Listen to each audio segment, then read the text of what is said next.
புதுச்சேரியில் நடைபெற்ற தாவேகா பொதுக்கூட்டத்தில் ஆனந்த் உள்ளிட்ட தாவேகாவினரை காவல் அதிகாரி இஷா சிங் கடுமையாக எச்சரித்த நிலையில் அவர் குறித்த தகவல்கள் வெளியாகியுள்ளன.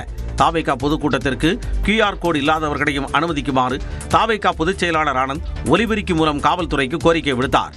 இதற்கு ஆட்சேபம் தெரிவித்த முதுநிலை காவல் கண்காணிப்பாளர் இஷா சிங் ஆனந்திடம் இருந்து ஒலி வாங்கியை பறித்து அவருடன் கடும் வாக்குவாதத்தில் ஈடுபட்டார்.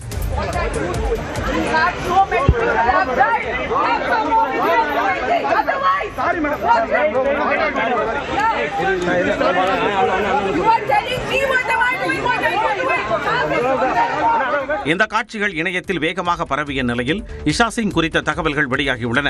மகாராஷ்டிராவைச் சேர்ந்த இஷா சிங்கின் தாத்தா, அப்பா இருவருமே IPS அதிகாரிகளாக பணியாற்றிய நிலையில் அவருக்கு IPS ஆக வேண்டும் என்ற கனவு இருந்து வந்துள்ளது.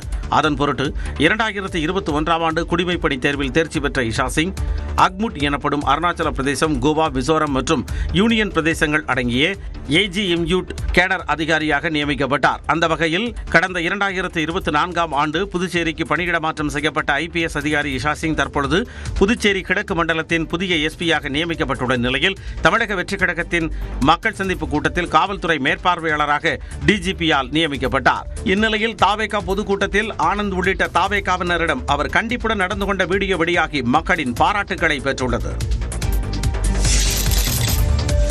புதுச்சேரியில் நடைபெற்ற விஜயன் பரப்புரை கூட்டத்திற்கு கைத்துப்பாக்கியுடன் வந்த நபரால் பரபரப்பு ஏற்பட்டது. மைதானத்திற்கு சென்ற அனைவரையும் மெட்டல் டிடெக்டர் வழியாக காவல்துறையினர் அனுப்பினர். அப்படி ஒருவர் சென்றபோது எச்சரிக்கை அலாரம் ஒலித்ததால் அவரை தடுத்து நிறுத்தி சோதனை செய்தனர். அவரின் இடுப்பில் கைத்துப்பாக்கி வைத்திருந்ததைக் கண்டு ஒரு கணம் காவல்துறையினர் அதிர்ந்து போயினர். உடனடியாக துப்பாக்கியை பறிமுதல் செய்ய காவல்துறையினர் முயற்சித்த நிலையில் அவர் அதை ஒப்படைக்க மறுத்து தன்னிடம் உரிமம் இருப்பதாக கூறி அதை காண்பித்துள்ளார். அவரை ஓதியஞ்சாலை காவல் நிலையத்திற்கு அழைத்துச் சென்று விசாரித்தபோது அவர் கன்னியாகுமரி மாவட்டத்தைச் சேர்ந்த டேவிட் என்பதும் CRPF படையில் பணியாற்றி விருப்ப ஓய்வு பெற்றவர் என்பதும் தெரியவந்தது.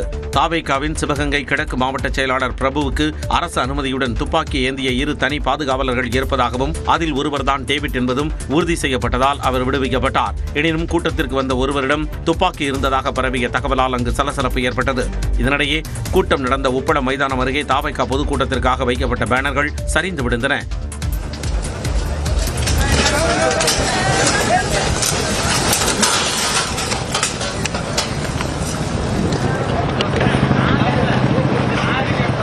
கூட்டம் முடிந்து பொதுமக்கள் கலைந்து சென்ற வேளையில் தடுப்பு சரிந்து தாவேகா பேனர்கள் கீழே விழுந்தது. இதில் செவிலியர்கள் குழுவினர் வந்த கார் சிக்கிக் கொண்டதால் பரபரப்பு ஏற்பட்டது.